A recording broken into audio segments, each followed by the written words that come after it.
तो नमस्कार मेरी प्यारी बच्चों, स्वागत है आपके अपने YouTube channel the PCM vision में। प्यारी बच्चों, आज की इस वीडियो के माध्यम से हम लोग क्लास 12 हिस्ट्री के मोस्ट VVI सब्जेक्टिव क्वेश्चन को डिस्कस करेंगे, जो कि आप सभी के बोर्ड एग्जाम में आने की ज़्यादा से ज़्यादा चांसेस हैं। और इस वीडियो में हम लोग 2 नंबर वाले, 3 नंबर वाले और 5 नंबर वाले तीनों टाइप के क्वेश्चन को डिस्कस करेंगे, इसलिए आप लोग वीडियो पे अंत तक बने रहें। और वीडियो अगर आपको अच्छा लगे तो दोस्तों में शेयर जरूर कीजिएगा। तो चलिए शुरू करते हैं और एक एक करके सारे क्वेश्चन को देख लेते हैं। तो देखिए, पहला क्वेश्चन है कि 2 लिपियों का जिक्र करें जिन्हें सम्राट अशोक के अभिलेखों में उपयोग किया गया है। तो इसका उत्तर हो जाएगा आपका ब्राह्मी लिपि और खरोष्टी लिपि। देखिए, सम्राट अशोक के अभिलेखों में 4 लिपियों का उपयोग किया गया है, ब्राह्मी लिपि, खरोष्टी लिपि, अरमाइक लिपि और ग्रीक लिपि। तो यहाँ पे 2 ही लिपियों का जिक्र करने के लिए बोला गया था, तो ये 4 में से कोई 2 आप लोग लिख सकते हैं। मैंने यहाँ पे ब्राह्मी लिपि और खरोष्टी लिपि लिख दिया है, ठीक है। उसके बाद देखिए, अगला क्वेश्चन है आपका कि महात्मा गांधी के श्रीमद् भगवत गीता पर क्या विचार थे। तो देखिए, गांधी जी ने गीता को शास्त्रों का दोहन माना है। उन्होंने गीता माता में श्लोकों की शब्दों का सरल अर्थ देते हुए टीका की है। गांधी जी का विश्वास था कि जो मनुष्य गीता का भक्त होता है उसे कभी निराशा नहीं घेरती है, वह हमेशा आनंद में रहता है। तो ये था महात्मा गांधी का श्रीमद् भगवत गीता पर विचार। उसके बाद देखिए, अगला क्वेश्चन आपका कि त्रिपिटक क्या है। तो देखिए, त्रिपिटक बौद्ध धर्म का प्रमुख ग्रंथ है। इसके अंतर्गत 3 ग्रंथ आपके आते हैं, विनय पिटक, सुत्त पिटक और अधीम पिटक, ठीक है। तो त्रिपिटक आप लोग डायरेक्ट लिख सकते हैं कि त्रिपिटक आपका बौद्ध धर्म का प्रमुख ग्रंथ है, जिसके अंतर्गत 3 ग्रंथ आते हैं, विनय पिटक, सुत्त पिटक और अधीम पिटक। इतना लिखने से 2 नंबर आपको मिल जाएगा, ठीक है। ज्यादा नहीं लिखना है। 2 नंबर वाले क्वेश्चन का आंसर आपको एक वर्ड में या तो एक वाक्य में ही देना है, ठीक है। उसके बाद देखिए, अगला क्वेश्चन है आपका कि खनका से आपका क्या तात्पर्य है। तो देखिए, चिश्ती संप्रदाय के सूफी संतों के निवास स्थान खनका कहलाते थे, यानी कि जहाँ पे सूफी संत निवास करते थे, जहाँ पे रहते थे, उस स्थान को खनका कहा जाता था। क्लियर है। देखिए, आपका ऑब्जेक्टिव में क्वेश्चन भी आता है कि खनका का क्या अर्थ होता है, ठीक है। और ये क्वेश्चन मैंने आप सभी को जब 40 क्वेश्चन करवा रहे थे VVI क्वेश्चन, वहां पे करवाया हुआ था। तो आप लोग कमेंट करके जरूर बताइएगा कि खनका का क्या अर्थ होता है। उसके बाद देखिए, अगला क्वेश्चन है आपका कि बंगाल के अस्थायी भूमि बंदोबस्त की कोई 2 विशेषताएं लिखिए। तो पहला विशेषता इसका देखिए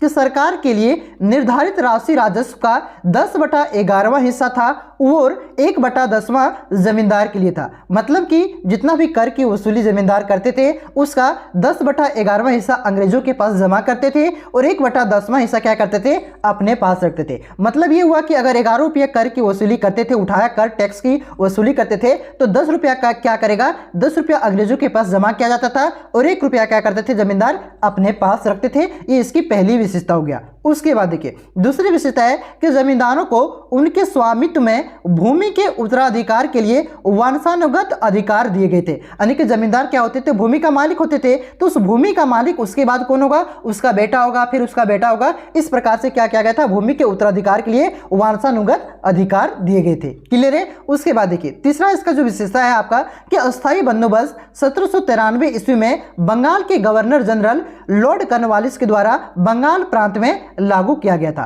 तो यहाँ पे मैंने 3 विशेषता आप सभी को बता दिया। यहाँ पे 2 ही विशेषता लिखना था। अगर 2 नंबर में आए तो 2 विशेषता लिखेगा, 3 नंबर में आए तो 3 विशेषता लिखेगा, ठीक है। मैंने आप सभी को यहाँ पे 3 बता दिया। उसके बाद देखिए, अगला क्वेश्चन है आपका कि भारत छोड़ो आंदोलन कब हुआ, किसने आरंभ किया था। तो भारत छोड़ो आंदोलन कब शुरू हुआ था, तो ये आपका 9 अगस्त 1942 को शुरू हुआ था। किसने आरंभ किया था, किसने शुरू किया था, तो ये आपका गांधी जी ने शुरू किया था। उसके बाद देखिए, अगला क्वेश्चन है आपका कि भारतीय संविधान की प्रस्तावना के मुख्य आदर्श क्या है। तो देखिए, भारतीय संविधान की प्रस्तावना में 4 प्रमुख आदर्श निहित हैं। वे हैं आपका न्याय, सामाजिक, आर्थिक और राजनीतिक विचार, अभिव्यक्ति, विश्वास, आस्था और स्वतंत्रता की पूजा, ठीक है। ये आपकी क्या है, आपका यहाँ पे स्वतंत्रता की पूजा को पूजा की स्वतंत्रता नहीं, ठीक है। स्वतंत्रता की पूजा, ये आपके 4 प्रमुख आदर्श निहित हैं आपके भारतीय संविधान की प्रस्तावना में। क्लियर है। उसके बाद देखिए, उसके बाद आपका लघु उत्तरीय प्रश्न है, जिसमें टोटल आपका 7 प्रश्न रहने वाला है और ये 7 में से किसी 5 प्रश्न का उत्तर आप सभी को देना है और प्रत्येक प्रश्न आपका 3-3 नंबर का रहेगा, ठीक है। देखिए, मॉडल पेपर में आपका जितना भी क्वेश्चन दिया गया है सारा आपका VVI क्वेश्चन है, सारा आपका प्रीवियस ईयर क्वेश्चन है। तो कुछ पढ़ के जाए या ना जाए, मॉडल पेपर को पढ़ करके आप लोग जरूर जाइएगा। यहाँ से बहुत सारे क्वेश्चन आप सभी के बोर्ड एग्जाम में डायरेक्ट देखने को मिलेगा, ठीक है। चलिए अब हम लोग क्वेश्चन पे आते हैं। देखिए, क्वेश्चन क्वेश्चन है आपका कि कार्बन 14 विधि से आप क्या समझते हैं। तो देखिए, तिथि निर्धारण की वैज्ञानिक विधि को कार्बन 14 विधि कहा जाता है। इस विधि के अनुसार किसी भी जीवित वस्तु में कार्बन 12 एवं कार्बन 14 समान मात्रा में पाया जाता है। मृत्यु अथवा विनाश की अवस्था में कार्बन 12 तो स्थिर रहता है, मगर कार्बन 14 का नियंत्रण क्षय होने लगता है। अर्थात जिस पदार्थ में कार्बन 14 की मात्रा जितनी कम होती है वो उतना ही प्राचीनतम माना जाता है, उतना ही पुराना माना जाता है। देखिए, कार्बन 14 विधि क्या है, आपका डेट निर्धारण करने की एक वैज्ञानिक विधि है। देखिए, कुछ भी पुरातत्व तो आपका कहीं से मिलता है, तो हम लोग किसी कहते हैं कि ये 3000 साल पुराना है, ये 5000 साल पुराना है, तो इसका जो डेट का निर्धारण किया जाता है वो आपका कार्बन 14 विधि से ही किया जाता है। इसलिए किस प्रकार से डेट का निर्धारण किया जाता है, तो देखिए, कोई भी व्यक्ति या कोई भी वस्तु जब जीवित रहता है उसमें क्या होता है, आपका कार्बन 14 और कार्बन 12 आपका समान मात्रा में पाया जाता है। लेकिन जब उसका क्षय हो जाता है, उसका विनाश हो जाता है,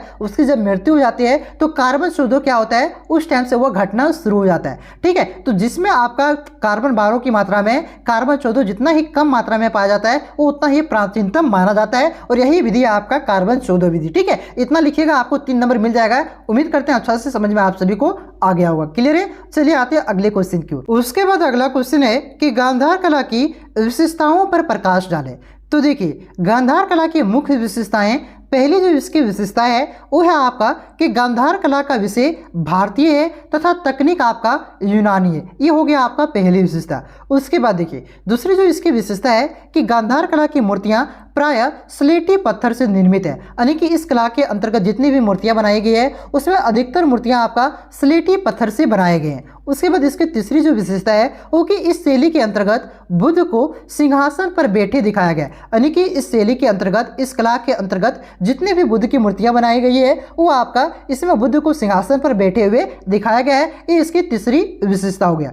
उसके बाद देखिए, इसकी जो चौथी विशेषता है वो है कि इस शैली में मूर्तियां सिलवटदार वस्त्र धारण किए हैं, यानी कि इस शैली के अंतर्गत जो मूर्तियां बनाई गई है उसमें सिलवटदार वस्त्र धारण किए हुए मूर्तियां हैं। ठीक है, तो ये 4 विशेषता मैंने आप सभी को गांधार कला की बताई। इसमें से कोई भी 3 विशेषता आप लोग लिख सकते हैं, जो आपको आज आपको 3 नंबर एग्जाम में मिल जाएगा। ठीक है, उसके बाद देखिए, अगला क्वेश्चन है आपका कि बुद्ध की प्रमुख शिक्षाओं का व्याख्या कीजिए। तो देखिए, 6 वर्ष की तपस्या के पश्चात बोध गया में उन्हें ज्ञान प्राप्त हुआ और वे बुद्ध कहलाए। ज्ञान प्राप्ति के पश्चात सारनाथ में उन्होंने अपना प्रथम उपदेश दिया।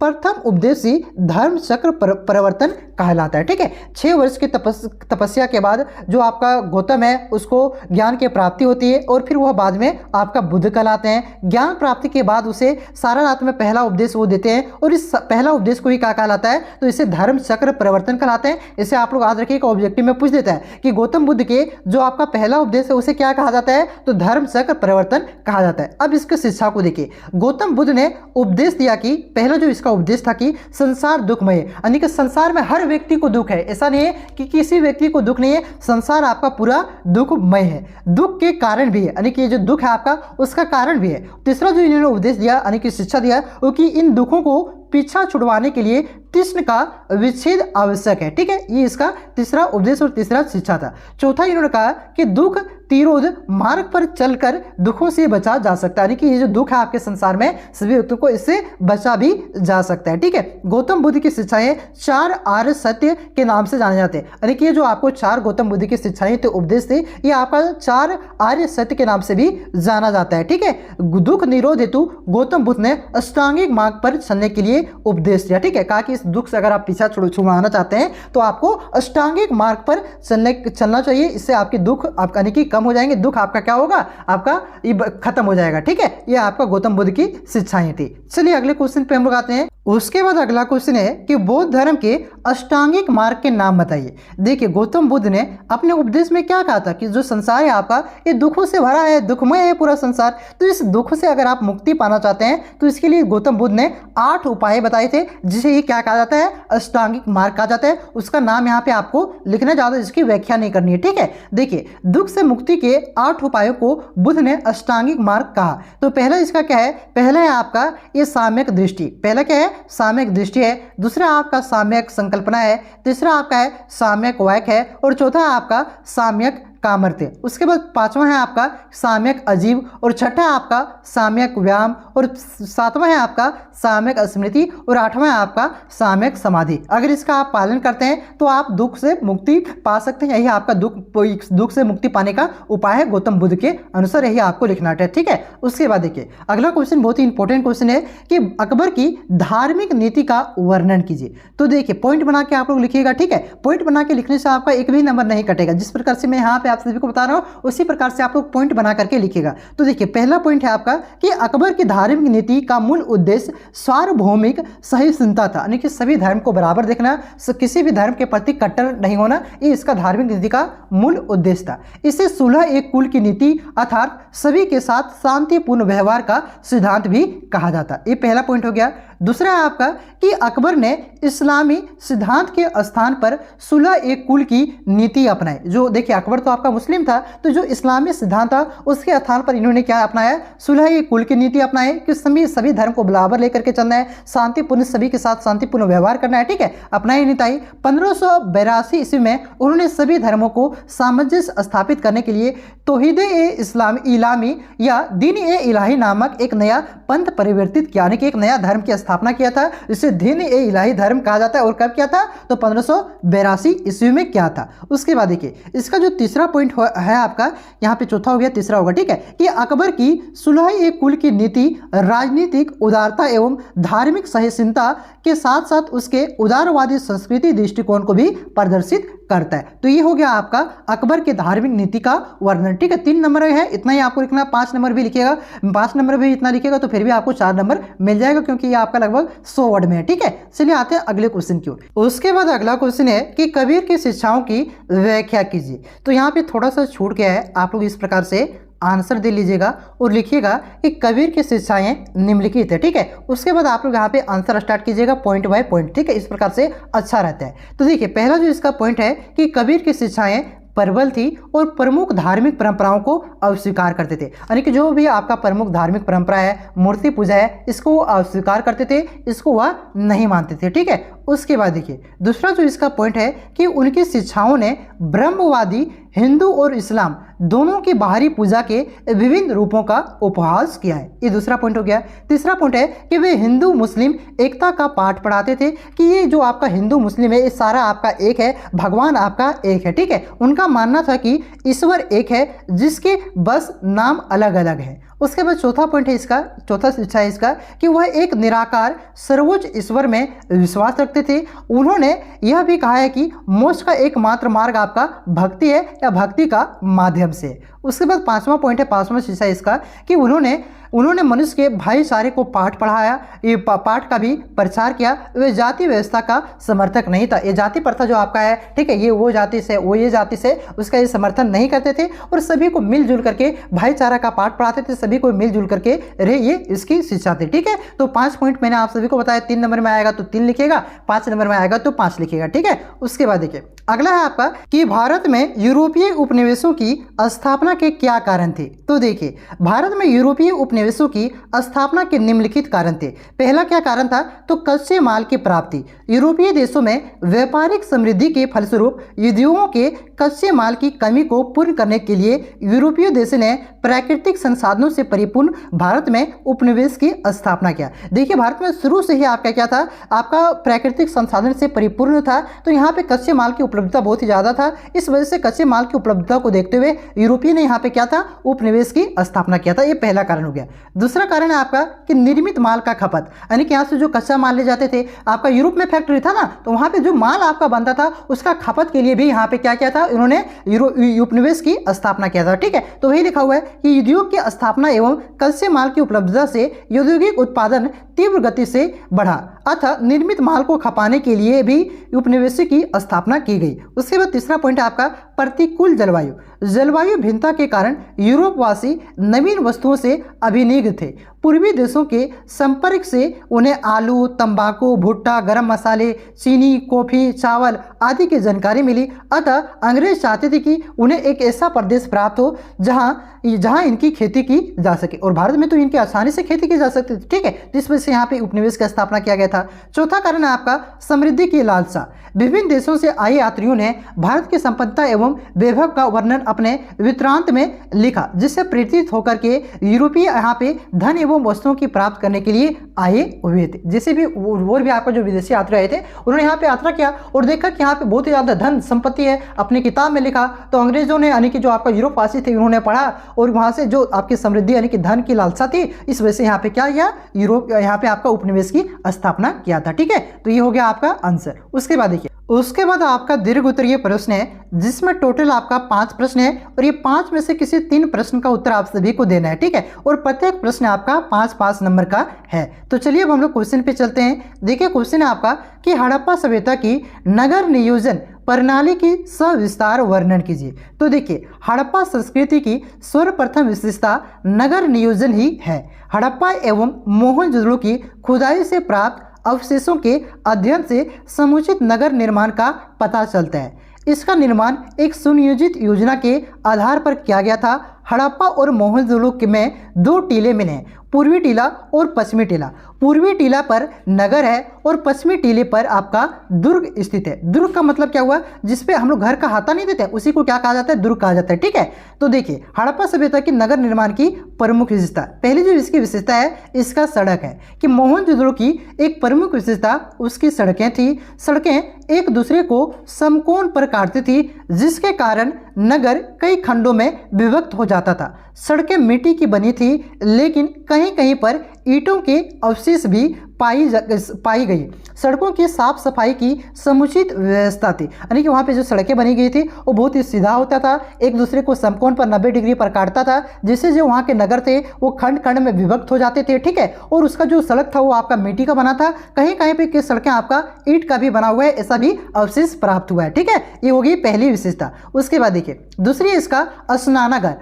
मोहनजोदड़ो का एक सार्वजनिक स्थल स्नानागार था। वह 39 फुट लंबा, 23 फुट चौड़ा और 8 फुट आपका गहरा था। इससे उतरने के लिए सीढ़ियां हैं। स्नानागार में जल निकासी की अच्छी व्यवस्था थी, यानी कि जो स्विमिंग पूल नहीं देखते सहरियन वाला है, सोचो हड़प्पा सभ्यता आपका कितना विकसित था, वहाँ पे स्विमिंग पूल मिला हुआ है। अरे स्नानागार का मतलब ही हुआ स्विमिंग पूल। ठीक है, उस स्नानागार में भी लोग नहाते थे और ये भी आपका स्विमिंग पूल में भी लोग नहाते हैं, बस स्विमिंग पूल आपका आधुनिक नाम है और जो स्नानागार है आपका थोड़ा पुराना नाम है। समझ लो बात को। चलिए तीसरा जो इसकी विशेषता आपका था अन्नागार। हड़प्पा के नगरों में अन्नागार भी मिले हैं, जहां अनेक प्रकार के अन्न रखे जाते थे। इसकी जो अगला विशेषता है वो आपका जल निकासी प्रणाली, यानी कि मोहनजोदड़ो के नगर नियोजन में एक और प्रमुख विशेषता जल निकासी प्रणाली थी, जहां के अधिकांश भवनों में कुएं, स्नानागार होते थे। पानी छोटी छोटी नालियों से मिलकर बड़ी नालियों में जाता था। सड़कों के दोनों किनारे